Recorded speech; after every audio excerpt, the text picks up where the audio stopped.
Good evening, everybody. Hello, hello. Welcome to another episode of Critique Corner with me, Daniel Parker. And me, DB Fastbinder. And can you smell it in the air, Daniel? Uh, that delightful smell of we're getting to actually review something before it's a week old. Yes. You see, I mentioned this recently before, but it's very rare that it's because things usually drop on Thursday night or on Friday. We very rarely get to the chance to review something that we care about, but is also contemporary. But the fine folks over at Disney decided to grant us X-Men 97 on a Wednesday night, so we can actually talk about it. Yes. Yay. Indeed. Yes. If you are returning, welcome back. If you're new, what we usually do is we'll review a bunch of stuff. As DB was saying, we might review something contemporary or we'll review something older. Um, but before we get into all of that, we'd like to talk about box office. Yes, because the box office tells us what we're going to get more of. Yes. And while the box office is looking much healthier than it has for the last several months, like it's been dire. Oh yeah. There's I feel like Kung Fu Panda 4 and Dune are kind of slowing down a bit too much to really be worthwhile for the people Yeah. making it. Now, I'd say that the biggest thing that Kung Fu Panda 4 is going forward is that with an $85 million production budget, that's pretty cheap for an animated movie. Yeah, that is. Yeah, it's certainly cheaper than anything Disney's been putting out lately.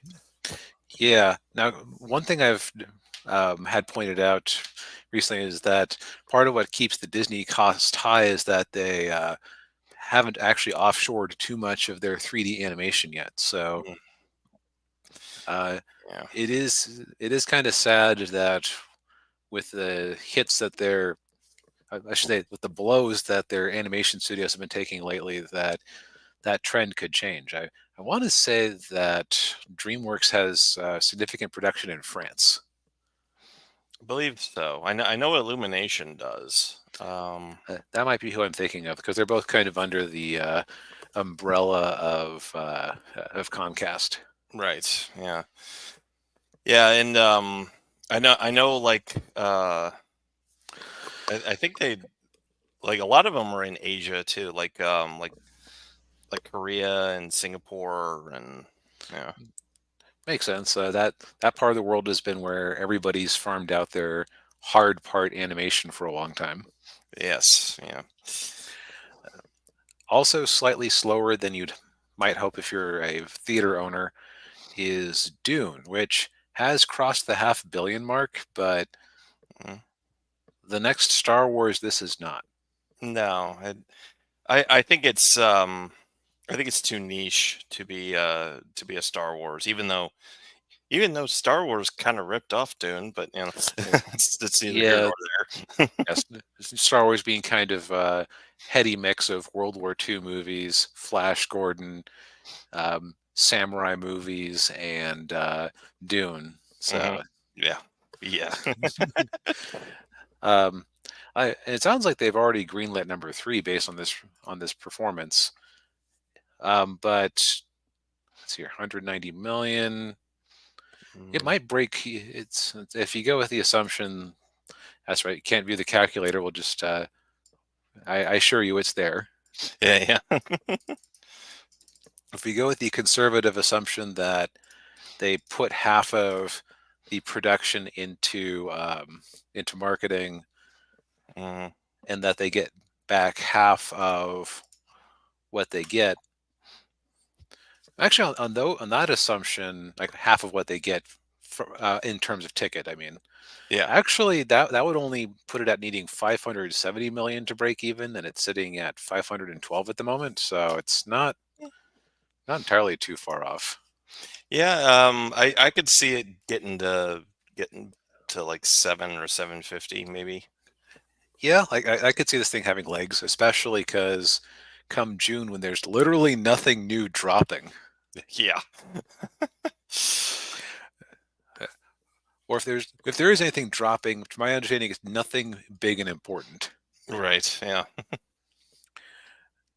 Then, as far as the rest of the top 10 goes, we have a couple of new appearances here. We have the new Mark Wahlberg movie, Arthur the King, Oh yeah. uh, comes in at a modest 7.6 million. That's not bad. Yeah, for Yeah, I yeah. didn't see a budget listed for it before, but I mean, for like a family movie about a dog, that's like Yeah. I saw a trailer for it. It actually looked pretty good. Mm, I'll wait for streaming on that one, but it looks like it could be worthy, and I think Film Threat gave it a good review. mm. Um, Apparently, Simu Liu was good in it, Oh really? although Alan Ng does tend to he tends to very badly want Asian actors to do well. So Yeah.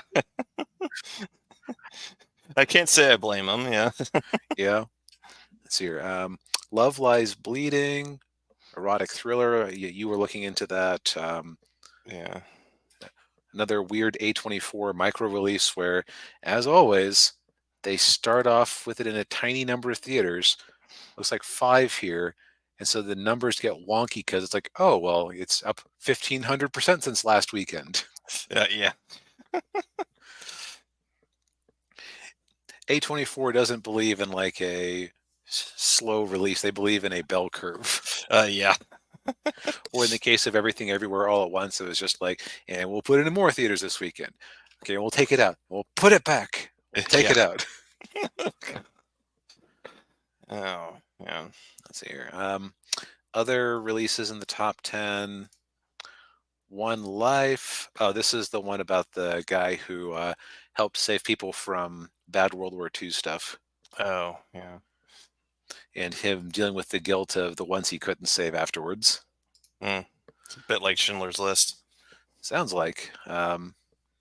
We've got a movie that I think we were talking before the show that we're both kind of happy to see fail.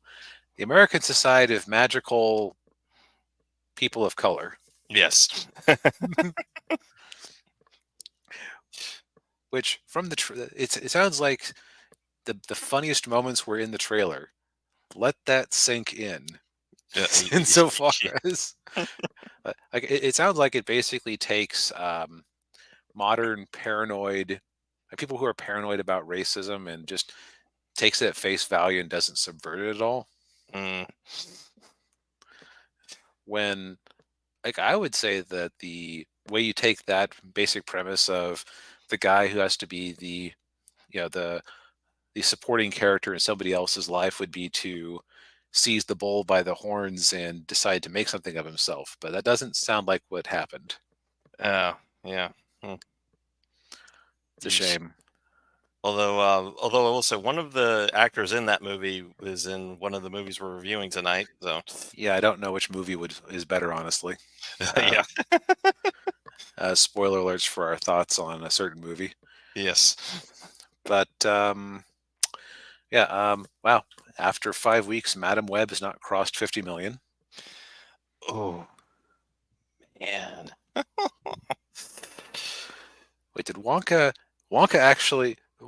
which has been on streaming for a couple weeks now and has been in theaters for 14 weeks, had a better per theater average than Madam Web. Oh man. Oh. Just dig the knife even deeper. Yep. Well, and looking ahead to our other reviews, there might be a reason that people want to go see Wonka on a big screen, Yeah. Yeah. even if they saw it at home. Besides that, I don't. There's not a whole lot else to talk about. It seems like the box office isn't necessarily it's had a jolt of life put into it, but it's not necessarily. We're not seeing a Barbenheimer moment here just yet. No, not yet. Of course, Ghostbusters is coming out or is out today. Yeah, I've heard kind of mixed. Like it's kind of sounds like it's painfully average. Mm, which honestly, if I think back to the previous movie, the last one was kind of painfully average, but it had like a nice heart to it. yeah. But you can only pull the we got the whole team that's alive together one more time, and we're giving Ramus a nice send off, Yeah. or Egon a nice send off. So it's like, hmm. Yeah, Mm, you can only pull that trick once. yeah. Yeah. Well, Uh, Well, but we'll see how it does. yes. Well, we'll see. Uh, but transition. Speaking of bad movies that might just be low key racist, Yeah. or at the very least, they aren't complimentary to people with differences like No. man. No. Uh, yeah. Daniel, there are weeks where I'm very happy with the things I choose for us to watch, and then there are weeks where I feel like I owe you a written apology. I had never seen this movie before, and I get the feeling that you didn't either. I had seen like parts of it on, I think, when it aired on Comedy Central like a long time ago, but Mm, I wasn't really paying much attention to it. gotcha. So a background watch. Yeah. This is one that I had been seeing on movie shelves since I was a kid. This is in that same category as The Burbs, where it's like I recognize this poster immediately, Hmm.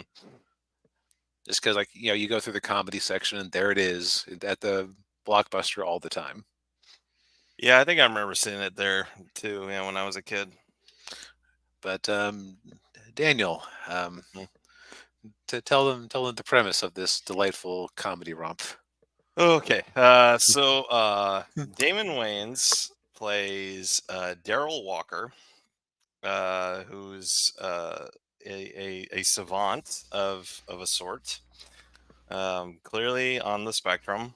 Oh Um, yeah, and he's living in I don't think they ever said what city they were I living in. think it's supposed to be Chicago. Okay. Yeah, so they're in Chicago, and they're living with their he's living with his brother and his grandmother. His brother's played by David Allen Greer. Who's also just in the Society of Magical. That Yes. we briefly talked about during the box office. Yeah. And he so Daryl is like I said, he's a savant, and he's very good with engineering, like like doing mechanical stuff. Like he actually has a somewhat autonomous robot that he made. Looked like he made it out of a sink. He had also like it was like a sink, and the head is like a pom pom with like I think sunglasses on it or something. Yeah, yeah, and it had the lighting eyes. Yeah. Yeah, Um, and so the crux of the movie is that his brother is completely normal, or well, he's not challenged or anything, and he's a cameraman working for at a news station but he works for a TV show called Hard Edition, which is a combination of two tabloid shows that were pretty big in the 90s. One of them's still on, Hard Copy and Inside Edition. And yeah. yeah. Eh, And it features Jason Alexander of all people as the editor in chief, and you wonder how the heck he got here. Yeah, I don't know. Yeah, I wonder that too. Yeah, because he must have had some time off filming Seinfeld to do it. Was this contemporary with Seinfeld? Yeah. Okay. Yeah, Yeah. Seinfeld was like 90 to 99, I think, or 98. Oh, wow. Okay. Yeah, Yeah. Between and I guess they didn't have him playing Abyss Small in Disney's Aladdin, which is a role I know him for. right. Yeah. But Um, yeah, and the other thing too is there's the newscaster at the station. David Allen Greer's got a thing for. She's played by Robin Givens. to tell them what you told me, that really just Yeah, surprised me. Yeah, so Robin Givens in the late '80s was married to Mike Tyson. right? It didn't Which, last very long, if yeah, which is, I'm sure would surprise nobody. what Mike Tyson in the '80s being unstable? What? What? Yeah. Um, but yeah, so the inciting incident is their grandmother is volunteering for this mayoral campaign. So this guy's running for mayor, and he's promising to clean up the city and all this stuff. And then the this mob guys show up, trying to hustle him, shake him down, and he said no. And then like later that night, they come in and rob the campaign office, and then Yeah, kill all the and the main character's grandmother, who works there, gets mouthy with them, and they don't care for it. right. Yeah. So after this happens, Damon Wayans he's obviously very upset. He wants to do something about it, and decides to become a vigilante superhero wearing a very horrible put together costume. Yeah, and yeah, this was so this show is weird, or this movie is weird. Yes, yeah, Um, so I think this was clearly greenlit, and it actually got a big budget for 1990, whatever, 30 million for a dumb comedy movie like this. Apparently, wow. whatever that, wonder how much of that Yeah. was paychecks. Oh, I'm sure a lot of it was, yeah, for Damon Wayans, because I think he was pretty. His star was kind of on the rise right around this time. Yeah, yeah, he was big on In Living Color with, well, I Jim. think he was the main draw of In Living Color, wasn't he? Yeah, yeah, but yeah, between him and Jim Carrey, yeah, Yeah, and I did keep. So I looked into this a little bit, and I did find some positive-ish reviews on YouTube. So clearly, this is a case of comedy being a bit subjective. yeah, Um, apparently, this seems to have been partially based on one of his characters from In Living Color, Handyman, who was a handicapped superhero who showed up for the Justice League. And I think your enjoyment of this movie is entirely based on how funny you find Damon's performance as Daryl. yeah, yeah. I would agree with that. Yeah, Because I could hear, because I also feel like the fact that Damon is Daryl is kind of against the movie, because in the first half of the movie, it seems like his big brother is the point of view character. yeah, yeah, and then it kind of flips to him, which is And I kept thinking to myself, maybe we'd have been better off if David Allen Greer had been the superhero and Damon had been his like gadget guy, his Q. right. Yeah, Because then he yeah, would have that, had a more normal character. yeah, and well, the other part of it too is David Allen Greer. He actually knows how to fight because he's been taking karate. Right. So it actually all fits together, but Yeah, no, and it's all in the serve. And also you would have already had the I think that the reporter lady was clearly like patterned a bit on the Vicky Vale character from the '89 Batman. yeah, yeah. Oh, I was definitely seeing a lot of that. Yeah. yeah, especially in their interactions, Mhm. because she does develop a thing for Blank Man, even though he's a God, a weird guy. Yeah, we can't say the word that we want to say. We No, necessarily want to say, but he yeah, clearly has a touch of the tism and maybe some other issues too. yeah, The, the other thing I'll say is that it's like comedy is kind of based on what you're willing to accept.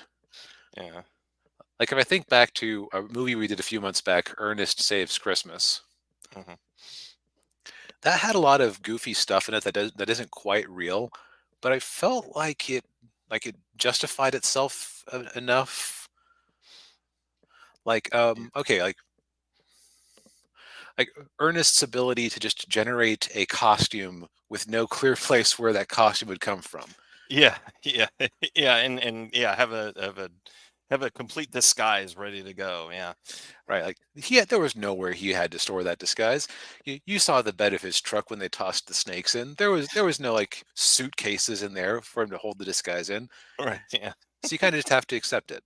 Um, with this one, I feel like the technology that he was playing with hmm was just a little bit too goofy and nonsensical to credit. yeah, yeah. Well, they were s- a lot of it. They felt like I kind of felt like they were parodying the Adam West Batman.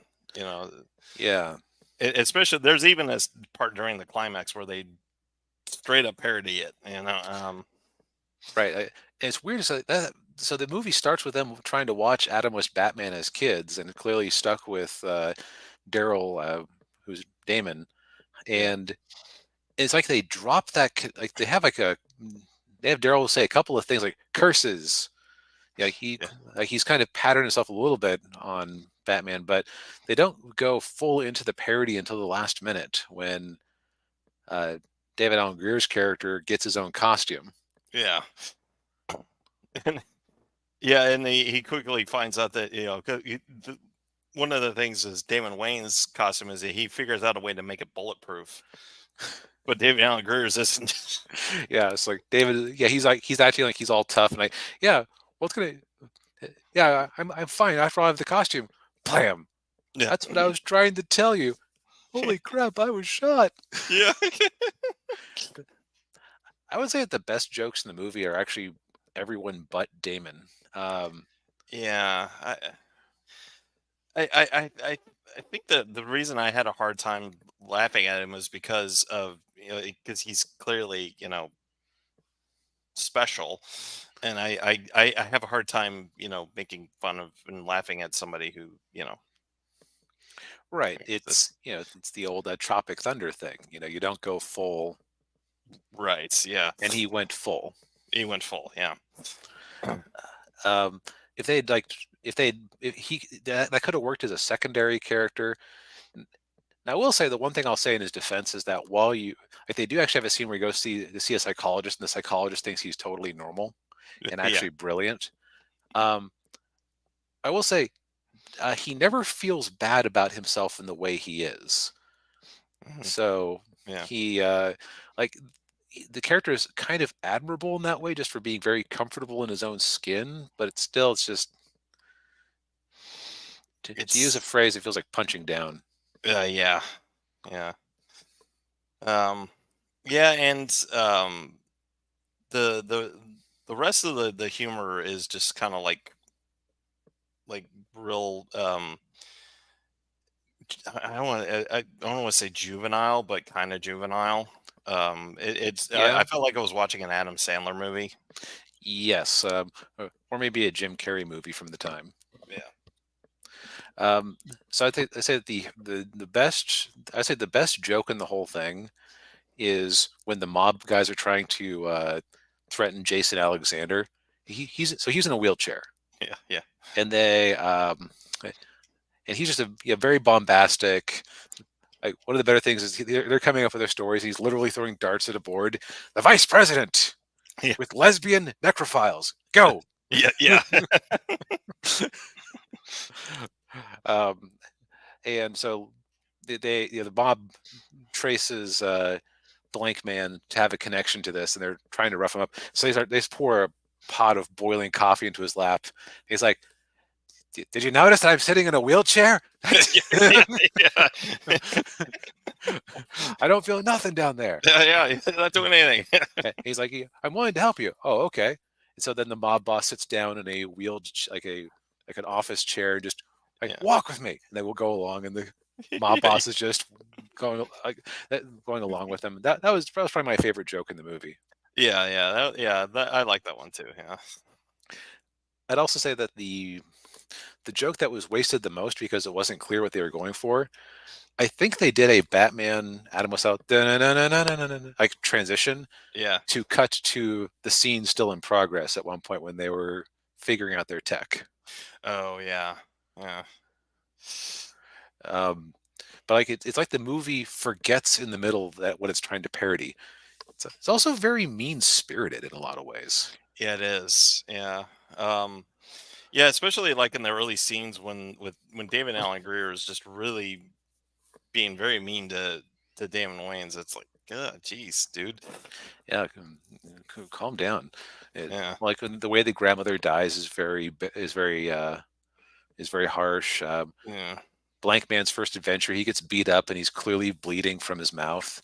It's like the violence is almost too real for the level of silly they're trying to go with. Yeah, and of course the entire time he's getting beaten up, he's screaming like a little girl. And it's like, yeah.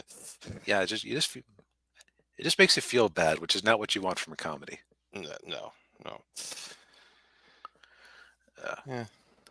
oh well. Yeah, Yeah. yeah. At least we recently had something that proved that that good superhero media can exist. Yes. Yeah. So we last night X-Men 97 dropped, or did it drop last week? I can't remember. Dropped last night, the first two Okay. episodes. Okay. Last Yeah. week they had the little trailer. Right.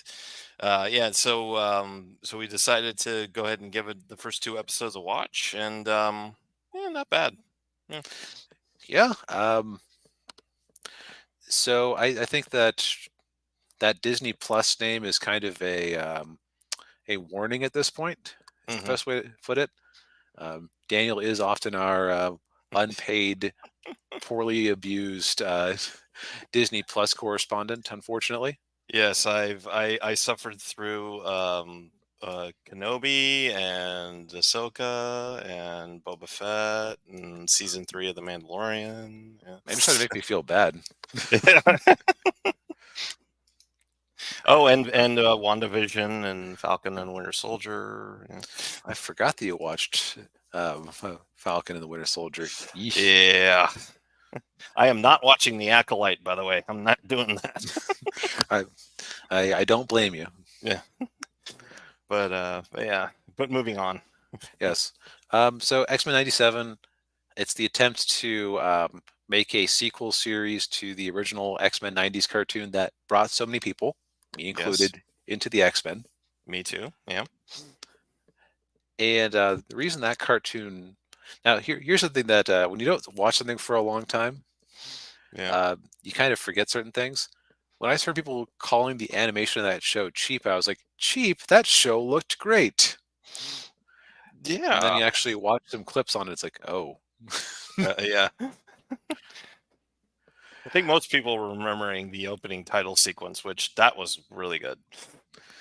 Right. Now, one thing I will say, I actually decided to watch part of the first episode just to get that comparison. Like first episode of the '90s series. No, yeah. Um, I think Disney Plus had a bad scan or something because, like, I distinctly remember the animation of that opening being much smoother than they were doing. Yeah, probably. Yeah. Yeah, I remember watching it on DVD years ago. And remember it being looking really good. They must have like messed with the transfer or something.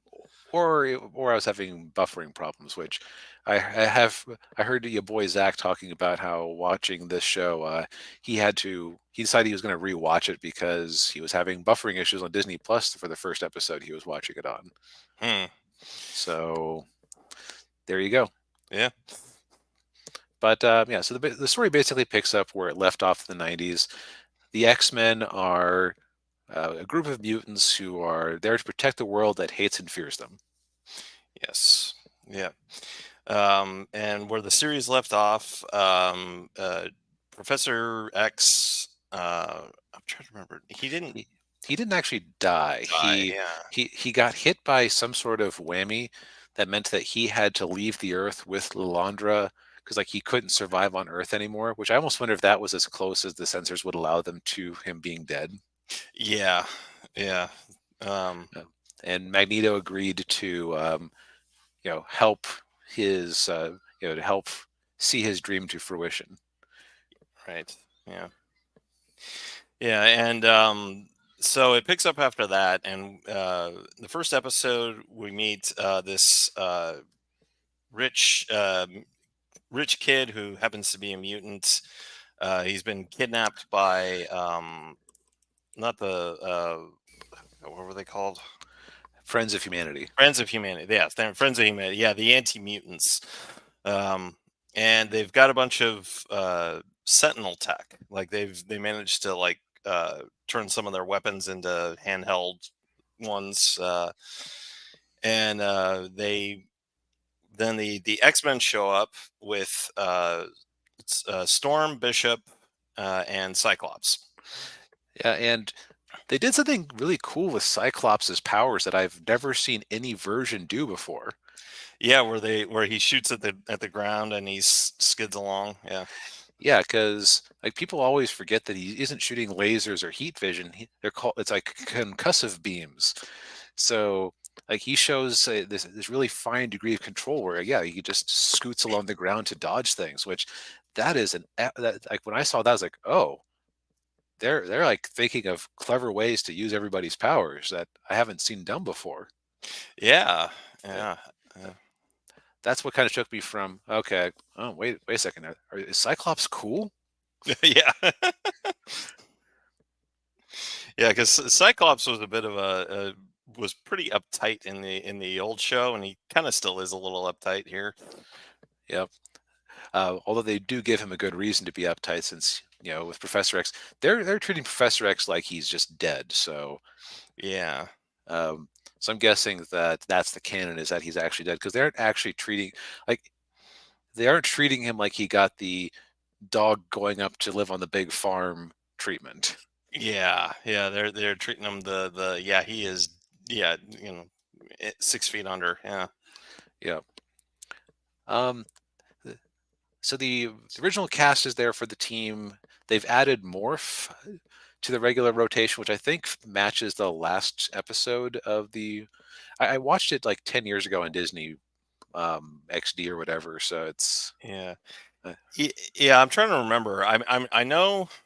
I think it was like in this well, where it was like the third season when they brought him back when he wasn't actually dead, and right. he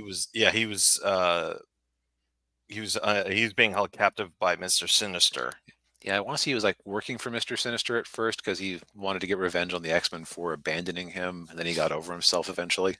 Yeah, yeah, and he was kind of I think he was kind of like floating in and out every now and then, if I Yeah, remember right. It's been a while since I've watched that the old series too. Yeah, yeah, that was the season of the X-Men I saw the least. yeah, Um, they've also added Bishop to the mix, which so your boy Zach pointed this out. The so the person who was heading this show, one of the red flags for it was that he had the appearance on the outside of being a Hollywood tourist hmm to an extent, because he said things in some interviews like, "Well, my experience as a gay black man informs the show," and one of the things that's interesting is that you would almost assume that oh well Bishop is going to be the main character if he does the usual identity politicsy type thing. No, Bishop is basically an extra.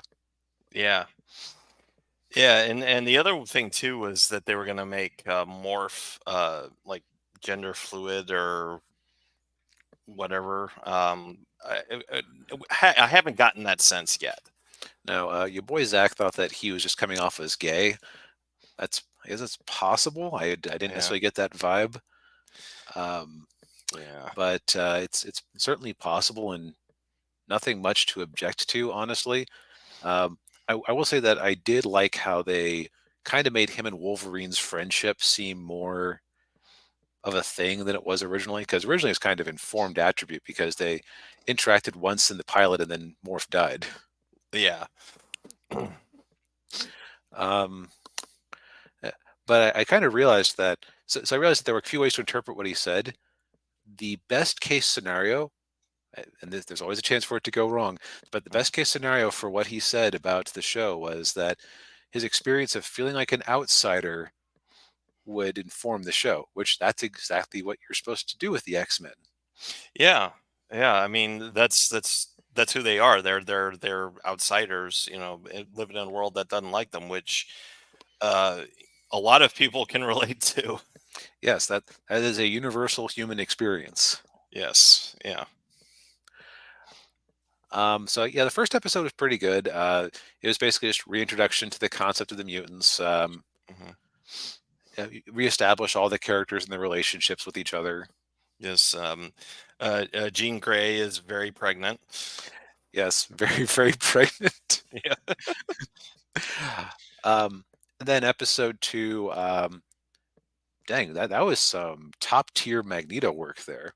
Yeah, yeah, yeah. That was in at the end of the first season, and then or in the first episode, and then the second episode, they get the last will and testament of Charles Xavier, and in there it says that the school is being left to Magneto, so now he's running the Xavier Institute. And what's interesting is that it's like clearly he hasn't entirely changed his ways yet, Hmm. but he respects and loves Charles so much that he wants to. It's like he's carrying out the will and testament. He isn't suddenly going, and with this mansion, the brotherhood of evil mutants shall rise again, or Yeah, anything like yeah, that. He's making a good faith attempt at turning over a new leaf. yeah. Yeah, but then the folks from the UN show up and then arrest him because he's done a lot of bad stuff. Yep. So he's actually put on trial, and with him being a sitting duck, the Friends of Humanity, led by the Executioner, who has a really cool design. Uh, Yeah. I always thought so as a kid. Um, Shows up to try and take him out. Yes, and the rifle he's using is kind of like like basically it takes away their powers. Yep. And Uh, Storm ends up getting the brunt of that instead of Magneto, mhm. stripping her of her powers. Yes, and of course, in the midst of all that fighting, Jean goes into labor. Yeah, there's some cute moments there with the hospital is refusing to treat a mutant, so uh, Rogue steals his Rogue uses her powers to steal his knowledge and Yeah, performs the delivery. yeah, right. And then of course Wolverine had to drive her to the hospital. Yep, poor cucked Wolverine. Yeah. But yeah, like it's so I think that overall. I hit the end of that second episode. I was like, oh, I wish there was a third episode, and there will be next week. But Yeah. I can't think of the last time, like, even a lot of things that seem all right that I watch on streaming, I don't necessarily feel the need to continue on. It's like, am I gonna be tuning back in every week or every couple of weeks for this? Because I don't know how to feel about that because it feels strange. Yeah. I haven't encountered this in a very long time. Yeah. It's excitement about where a story is going, bec- because they're remixing a lot of Chris Claremont and early '90s X-Men stories here. Because you Yeah. got the Executioner song, you've got Storm losing her powers. Hmm. I heavily suspect that they're going into Madeline Pryor. Hmm. Um, might might get the origins of Cable. Um, this that, the show seems to treat the that time that Rogue and Magneto were alone in the Savage Land and had a little bit of a connection with each other as canon. Yes. Yeah. And apparently she can physically touch him and not hurt him. Yeah, because he can use his magnetic powers to do things. Yeah. So I'll say that I think a lot of the controversies about this show, as of episode two, were heavily overblown. Yes. Yeah. A- Any worries that they fired the showrunner of this because of he did a bad job are pretty much put to rest at this point. Uh, it probably is because of the OnlyFans. Yeah. Most definitely. Yeah. Serious. If I have any, Daniel, did you have anything that you would criticize or that you didn't care for? Um. Well, I don't. I'm not a big fan of Rogue's nudist. new look. You know. Okay, let's be fair here. Let's be fair here. That was one scene in one episode that became a meme. Okay. Yes. All right. All right. Yeah. Yeah. um, I will say, like some of the voice actors, you can kind of tell that either that they've aged. If it's still the same voice actors, you can kind of tell that they've aged. mhm. And then a couple of them, like Wolverine, sounded off to me. Yeah, I don't know if I didn't bother looking if it was the original guy from the '90s or if it was Yeah. a new person trying to sound like him. But either way, it's like a little bit off. Yeah. I believe the original voice actor who did Cyclops passed away a Oh, few years back. Yeah, so it's a different actor playing him. And I know the Jean Grey, that voice actress, that's uh, the female Commander Shepard in Mass Effect. oh, okay. Yeah. So an early role for what was his name? Hale, Hale, Jennifer Hale. Yeah, Jennifer Hale. That's it. I didn't know that. That's yeah, neat. yeah. And then she also voiced Jean Grey in Wolverine and the X Men, though. Hmm. Yep. Well, why mess with success? I guess. Yeah. I would say that. So, what do you think about the animation on this one? Um. It took me a little while to get used to it. It seemed a little kind of janky at first, but I mean, but after a while, it kind of I got used to it. Yeah, like I would say that it's a style I'm not sure I love, but it's being executed well enough. Mhm. Um, there were also a couple moments in some of the fights that felt a little bit too cartoony, Yeah, like Beast jumping into a sentinel they'd ripped open and quickly hacking him and controlling his arms. that was that seemed a little bit goofy. Yeah, But that's the pilot. You're allowed to make some mistakes in the pilot. So it's that's true. Yeah, now if you have the question, does it woke? Um, there is exactly one thing that I kind of noticed was they described a riot where people stormed the UN building as an insurrection. yeah, I thought to myself, unless the UN actually owns that piece of land and governs the people who live there, it's technically not an insurrection. It would be a riot or something. right. Yeah, yeah. Of course, I don't know how the UN works in this universe, but in our universe, Yeah. they really don't do anything. Yeah. Well, Yeah. and yeah, and the other thing too is they had the trial in the UN, but I think in reality they would have had that at the Hague. Right. I guess you needed it to be somewhere that the X-Men could get to easily. That's true. Yeah. Um, but I only really have like a few visual nitpicks, and but yeah, I'm intrigued about where this is going, and I'm glad that for once we aren't here talking about how they disgraced a staple of our childhoods. That's rare. Yes, that is. It is exceedingly rare these days. Yeah. Do you remember when I reviewed Godzilla minus one and Puss in Boots: Last Wish, where I said it was so good it almost made me annoyed because we don't get things this good this often, and it reminded me that people could still do it. Yeah. That was almost here. It's like that was almost my feeling here. It's like this is almost too good. Yeah. Yeah. Oh well, I'll take a Yeah. pleasant surprise. Yes, me too. Yeah. Well, so we're debuting a new little segment here. We don't necessarily have a name for it just yet, but with economic times being what they are for some people, there's a lot of value to being able to watch something for free, and so we're going to occasionally carve out a segment where we find a TV show or movie that you can in fact watch for free. Yes. And this week we have the anime Tsugakage-ran, or Carried by the Wind. Yeah. You were telling me about this. I had never heard of it before. Yeah, the only reason came across this was because there's somebody I follow on Twitter who he'll just actually no, that was a different set of threads than what he usually does.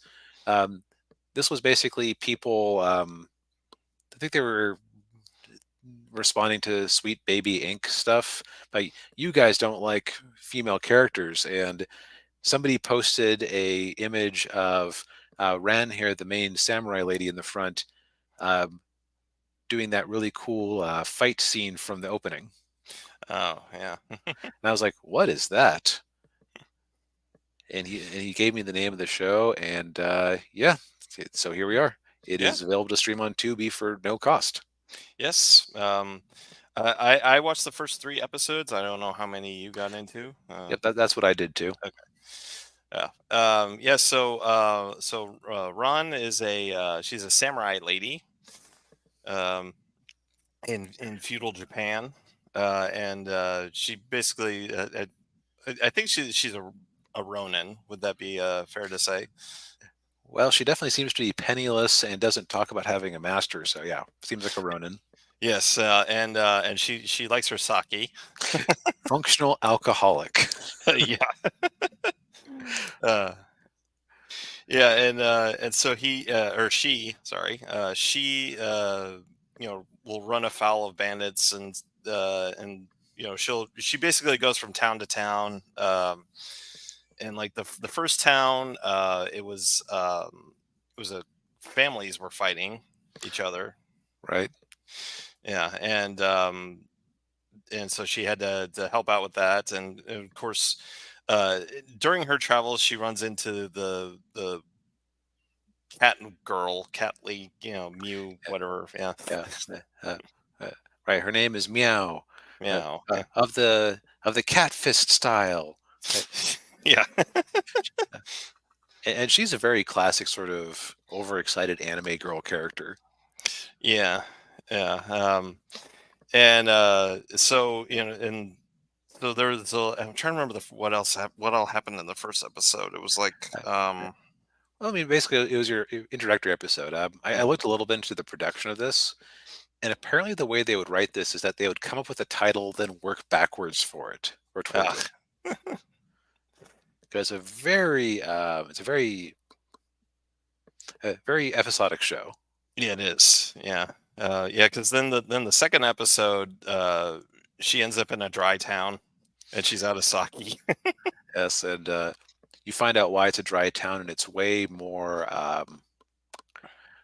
sinister than you might think. Yeah, yeah. So she ends up in basically a feudal Japanese version of a speakeasy, and she drinks the sake, and it's watered down. Yep, and she's just immediately offended by this. Yeah, We also learn that Meow is a complete lightweight yeah, yeah. She has like one sip of it, and she's just of this sloshed. watered down sake. Yeah, Um, and then the third episode, I would say the third episode is the most serious of the bunch, and it's also the mhm. one where Meow gets the most focus. Yeah, because Meow gets left with a baby that just kind of just shows up, for her to take care of, uh, and the baby is like the son of the mistress of a feudal lord, and the lord's wife is trying to get rid of the kid, and they have to watch over him, and she yeah she Meow gets attached to the baby. Yeah, Yeah. if I would struggle to necessarily describe the genre of this, and I might say it's like in that style of anime genre blend because the show has some very funny moments, Hmm. but then it can get very serious when the situation calls for it. Yeah. Ran is kind of a classic protagonist where she has her foibles, but she definitely knows how to serious up and gets annoyed when things are unjust. Yes. Yeah. And a lot of times she's just like, ah, don't bother me, I don't want to deal with it, but then she ends up dealing with it. Yeah. Yeah, and it's often Meow is the one who ends up more tightly integrated with the plot, and then Yeah. and struggling, and then Rand shows up and saves the day. Yeah. Yeah. And uh the what got me about the episode with the baby was they clearly never seen a man before. Yes. Because they're just like, he's leaking. Yeah. Yeah. What's going on here? Yeah. But I would say this is an easy one to pick up, and since it is so episodic, I might suggest watching the first episode first, just because it does lay the groundwork. But you could just go through the episode list and see what looked interesting, Yeah. see what premise speaks to you. And this one was kind of unusual by modern standards because there isn't a light novel or manga attached to it. It's just an original show. Yeah. And I think it looked like a 2000s show. Yep, specifically the year 2000. Oh, okay. So probably animated in 1999. Yeah. So yeah, so if you like that era of anime, yeah, you'll like this. And I would say that now the best compliment that this show can get is that while it is a 2000s anime dub, I showed the first episode to a friend of mine, and he thought it was a more recent dub. Huh. Now I could tell because there's like a certain over literalness that you get with some of those old ADV dubs, and I recognized a few of the voice actors and actresses from those old days. But everybody seemed well cast and did a good job, Yeah. so especially by the standards of the time. Yes. But if you prefer to read subtitles, they do also have the sub version on Tubi as well. Yes. But yeah, I think that not much more needs to be said. Yeah. After all, we don't want to ruin everybody's pure imagination. Yeah. Indeed.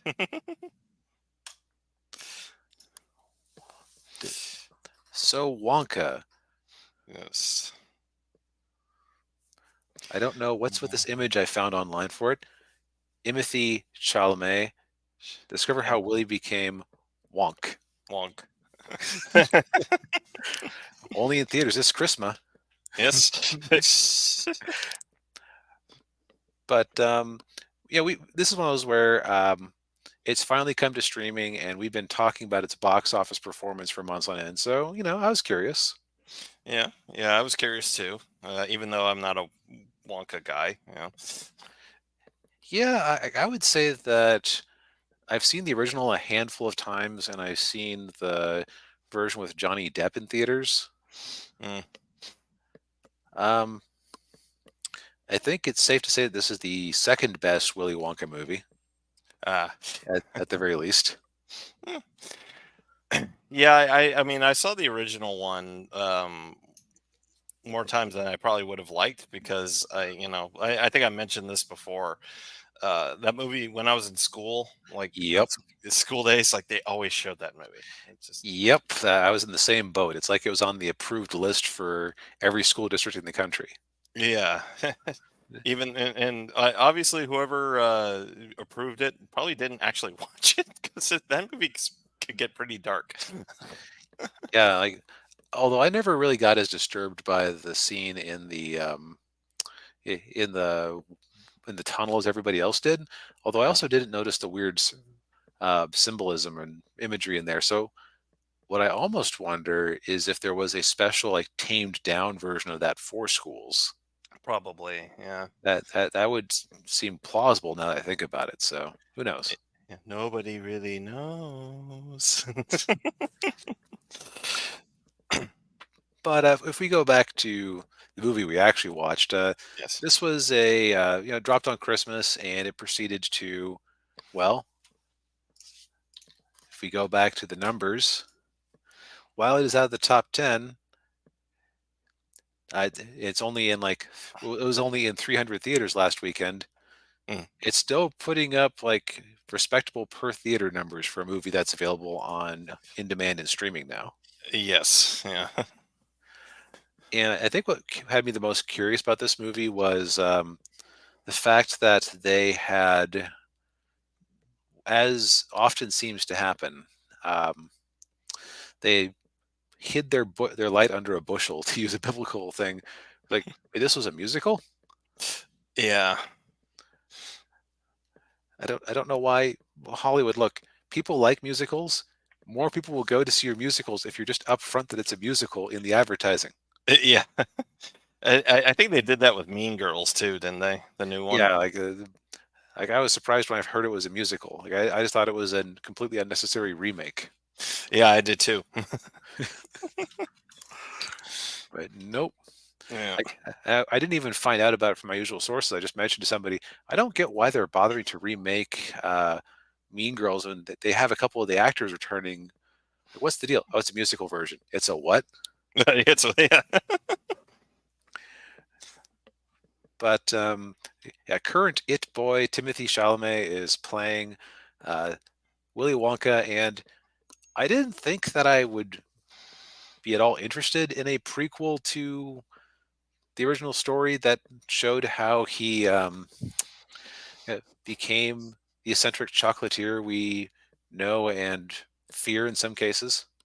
Yeah. But I think that this story holds together pretty well. Yeah, it's not bad. Yeah. Yeah, uh it is what got me was like as you said, you like him, but you're not afraid of him like you would be in the original. Like, okay, well, when did he turn into a complete and total weirdo jerk? Yeah. Yeah, and I think we kind of get our answer at the end. So, so I would say that this definitely feels like a Broadway musical, Mhm. and so I feel like there's a certain amount of whimsy you get away with when you're a musical instead of a different type of story. Yeah. Because it's like if you're an action movie, part of what you're being judged on is like, yeah, it's nice if you have a totally coherent world building and an ironclad plot, but people will give you some leeway for that cool scene where Rambo is operating a machine gun that is usually turret operated Yeah. Yeah. because it's cool. Yeah. Or if you're into vampire romance, you don't care that Edward is a creepy stalker. Shut up. Edward Cullen is hot. I'm giving this movie extra points because of that. Yeah. Yeah. And so musicals get a similar sort of like, I guess, the whimsy factor where you're allowed to have stories that can have weird elements that aren't really explained because you're there for the musicals and the dancing and everything. Right. Yeah. Um. So. So I guess we should get into the plot a little. Um. Right. Even though I just kind of explained that the plot is, I don't know, the plot is slightly besides the point. It's for Yeah. this. Yeah. Yeah. That's true. Yeah. Um. But yeah. So the movie starts off with Wonka. He's been traveling all over the world, and now he's decided he's going to start his chocolate business. He ends up in whatever the town is that they're where he's going to set it up, and but immediately after he gets off the boat, he starts running into trouble. Yeah, like he has to pay for things. He gets fined for having a daydream in a public place. Yeah, that's where that whimsy comes in. Yeah, Yeah, like that's I would say that that joke is probably of everything in the opening scene the one that gives you the best tone for the movie. yeah. Yeah, and so then so he doesn't have any money, and he's about to go to sleep on a park bench in the very cold, snowy, streets, and big guy with a Cockney accent shows up and says, "Oh, I give you a room." Yeah, and well, I don't need it. Ah, you'll freeze to death out here. Oh, don't worry, I'll be fine. And then Wonka, who had just finished making some hot chocolate, the hot chocolate comes out of his cup in a clean chunk. Yeah, yeah, One of the better visual gags early yeah, on. yeah. So he ends up in this laundromat, which is also doubles as a boarding house, uh, and then we meet Noodle, who's this little girl Mhm. being forced to live in the laundromat, and she tells Wonka to read the fine print on the contract he's about to sign, and it's like Which he does not. which yeah, he does not, and there's a reason for that. Um, Yes, and so his one sovereign hotel room for the night turns into a 10,000 sovereign debt. Yes, and he's not the only one who has to work that dead off. There are a bunch of other people down in the basement of the laundry room where are in similar situation. Yep. And so it was about a bunch of misfits trying to get out from under the thumbs of their totally legal and enforceable contract, which definitely would not, be challenged in court. Right? Yeah. Yeah. So Wonka and Noodle come up with this plan for him to get out so he can start selling his chocolate. Um, but he comes into opposition with the chocolate cartel. Yes, the local chocolate cartel who waters down the chocolate and keeps the excess for themselves and uses the rich, pure chocolate to keep the police bribed Right. and the local clergy. Yes, yeah. The local the priest who's played by Rowan Atkinson. Always nice to see him. Uh, And the police chief played by, I believe it's Key from Key and Peele. yes, yeah, yeah. Keegan Michael Key. Yeah, and he's of Okay. course yeah, as the movie progresses, he's getting fatter and fatter. Yeah, he's getting bribed in chocolate, and he just is clearly eating it. Like he gains 150 pounds in a week. He says in one scene. Yeah, yeah, yeah. And so and then of course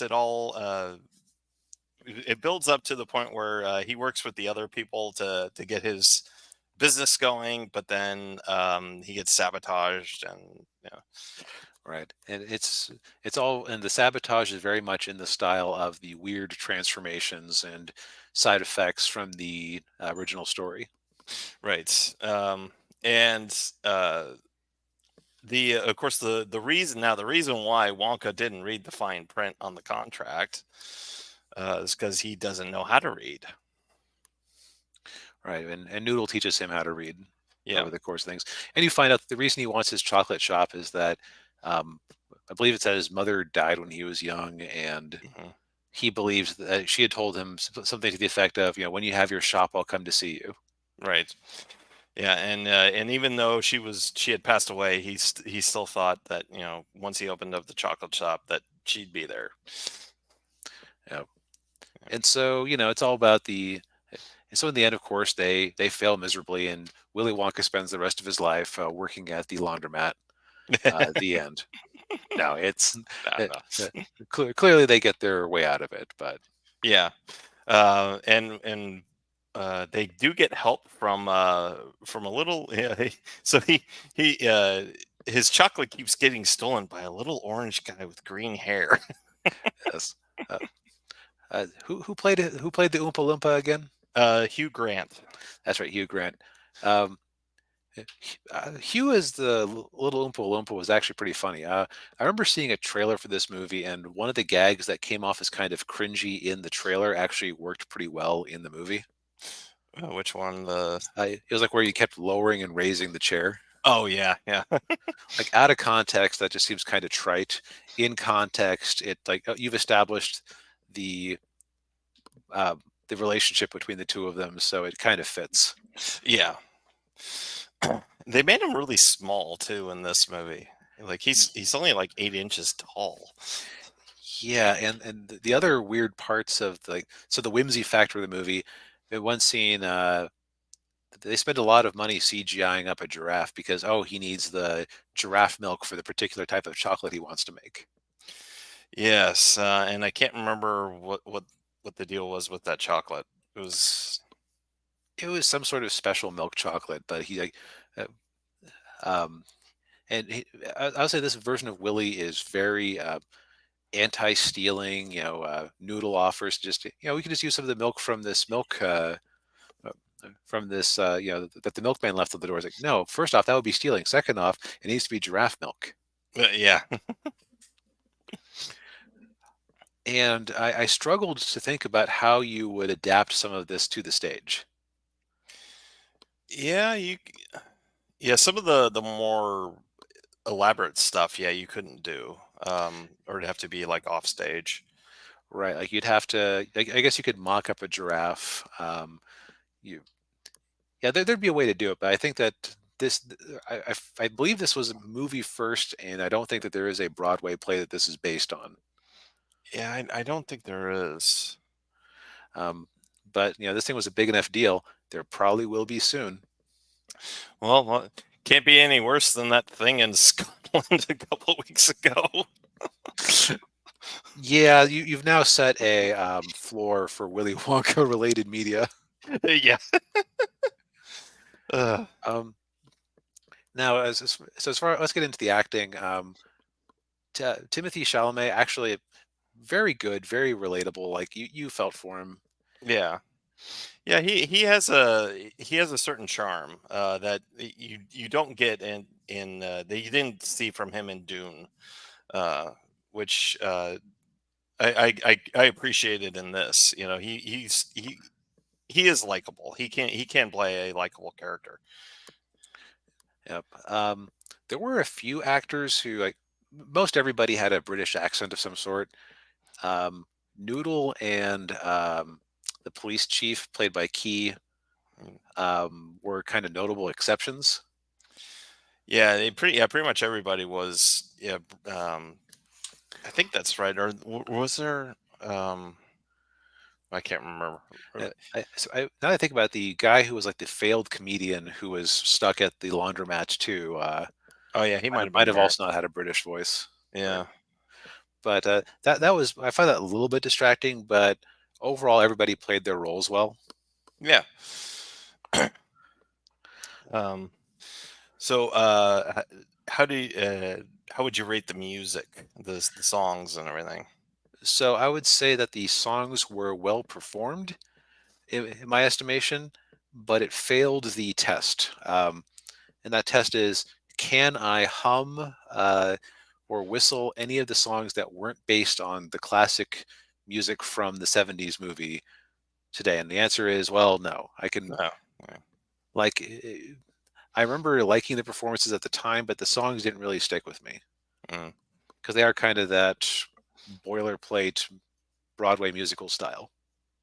yeah. Hmm. All right. So yeah, I enjoyed it, but it's not that part isn't super memorable. I will say there was a song that I kept thinking, are they just not going to use that song in this movie? How could you not use the song in that movie? And they saved it till the very end. Oh, is it the Pure Imagination? Yep. Oh yeah, yeah, I yeah. kept thinking, I wondered that too. I'm like, are they going to do that song? yep. Um, let's see here. Any criticisms? I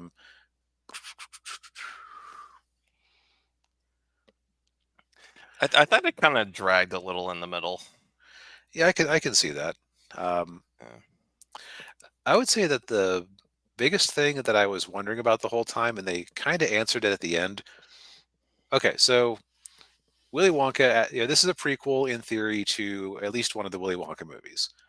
Mhm. Either the Johnny Depp version or the Gene Wilder version, in theory, Yeah. or it's a prequel to the book. The thing with Willy Wonka in those versions is that by the time he's looking to give up his shop to his heir, he is how to put it, he's very bitter about humanity. He's had his inventions stolen by his competitors, so he's switched to an all Oompa Loompa workforce in secret, Mhm. and he's just very bitter and angry and doesn't think much about other people. Yes. It kind of makes me want to have a sequel to this movie so you can see that downfall. Yeah, Wonka, the downfall. That- Yeah. um, and I kept thinking to myself, but he's made all these friends who are clearly working for him. And do they betray him at some point? Do they just move on? And then you find out they do all just move on because at the end they have a song that explains where everybody ended up. Yeah, yeah, like most of them just went back to their old jobs. Noodle went and found her mom. Um, yeah, because I don't want to spoil who Noodle is. Yeah, that's kind of the crux of the movie. Noodle is kind of the stereotypical girl who is the key to everything, Yeah, in a sense. yeah, basically, yeah. Um, but but yeah, then he meets up with Hugh Grant, Oompa Loompa, and that's when he tells them, "Oh, I want to make a factory, and I'm going to need a workforce." And yeah, so Uh, yeah. So, so I'd say, like, from a continuity perspective, um, some like the logical questions you could have if you assume this movie is a prequel instead of its own unique creation is, so when he has his shop, the shop looks very much whimsical in the style of the factory floor, where you know the trees and the grass and everything is made out of candy and is totally edible. yeah, And you have the and the some of this has the same transformative effects that it does in the movies, like where people start growing hair and stuff like that. And what I wondered to myself was, so this was a publicly documented event. yeah, Um, and Charlie, as I recall, grew up in the same, like he grew up within sight of the Willy Wonka factory, right? right, yeah, So why was anybody, especially Charlie, surprised um, at some of the weird crap that was going on at the Charlie factory or at the Wonka factory? uh, well, they might have. It could have ended up being one of those things that was became like an urban legend type thing. Like, well, when Yeah. Willy Wonka, he had that shop, and then people's hair started changing. Because that's an urban myth. Uh, That didn't really happen. okay, Grandpa, go back to your bed. Yeah, yeah, Um, so that was one of the questions I had outside of how did he become so embittered later on? Because he seemed like such a happy fellow. yeah, And the answer was that, like, they moved his friends out of the plot so that you didn't have to assume that the nice switchboard operator lady eventually sold them out for the recipe for gobstoppers. yeah. A slightly bigger question I would have from a continuity perspective is, they have the competitors that they brought up in the original story, and they were, Wonka was the dominant player, but Slugworth or whatever was still making chocolates in the future. Mhm. I can't see those companies still existing at this point. Yeah, a- especially, after what they got yeah, after what got uncovered about them. yeah, You know what? I'm gonna say a spoiler here, so I think that before I do that, um, Daniel, so I'm more of a musical person than you do, and I find myself recommending this strongly to people who like musicals. What was your take? um, I thought it was a entertaining movie. Had a good little rags to riches story. And like I said, Timothy Chalamet, I thought was very likable in the character, and it kind of it had an inspiring message to it, which I really liked. As far as like yeah, like the musical part of it, like again, I can't really judge because I don't watch musicals, as you just pointed out. Um, but like I said, I thought it kind of got a little kind of dragged a little in the middle, like when they were going around trying to get trying to make money for him selling chocolates and everything. And Oh yeah, yeah, but overall, I mean, I thought it was a pretty, it's a cute, fun movie. It's yeah. I don't think unless you just absolutely hate musicals and whimsy, I don't think anybody's gonna have a bad time watching this. Yeah, I think so too. Yeah. Okay, so here's the continuity question that it constitutes a real spoiler alert. So Okay. if you're gonna turn around and watch this movie, 5, 4, 3, 2, 1. Mm, Okay, so Noodle is the real heir to the Slugworth company. right. Her uncle basically had her taken away as a child after her father died, and he convinced her mother that she had died as an infant. Mm, Um, so the questions that occurred to me, the big question is, so Slugworth is clearly arrested at the end of the movie because his crimes are uncovered, along with those of his assistants or the other chocolate heads of the cartel. yeah. If this movie is canon to any version of the Charlie and the Chocolate Factory story, Uh, one, wouldn't Noodle have inherited the company? 2, Mm. would Noodle have really kept making substandard chocolate and been trying to maneuver against her good buddy Willie? Uh, Like Slugworth is kind of a like I'm trying to think of a generic brand that nobody likes. Hershey. There we go. Yeah, it's like Hershey versus like a real chocolate. Yeah. Is she just satisfied to let the company plug on like that? Would she? It's like, did she and Willie have a falling out at some point? Is- so that's like that's the big one that makes me go, huh? This really can't serve as a prequel to any of these, can they? Because you either assume that they turned on each other or that I don't know, she sold the company or died or something. Yeah, yeah, or there was another family member that undercut her or something. Yeah. Right. Either way, it's not a happy ending, No. Yeah. which is very much not in keeping with the tone of this movie. But yeah, if you don't nerd out about about children's stories that that I read and watched as a child, then there's really nothing too objectionable in this movie. Yeah. Yeah. But my stupid my stupid nerd logic writer brain kept going. Yeah. And, yeah, I mean, give this a watch. I think if you haven't already, it's on Max. If anybody has Max. Yep. Meanwhile, I got it on. They're having a sale on it for digital purchase because I don't have a Max membership at the moment. And yeah, I don't regret buying it, and I could see myself showing it to other people in the future, so I'll get my money's worth out of it. Yeah, nice. Hmm. All But right. Yeah. well, gang. I'd say that 3 out of 4 ain't bad for things we reviewed. So hopefully we can keep up this winning record next week. Indeed, yes. Well, thank you everybody for tuning in. We appreciate it as always. Hit the like button, subscribe to the channel if you haven't already, ring the bell, all that good stuff, and we'll see you next week. All the things what make YouTube happy. Indeed, yes. Night, everybody. Good night.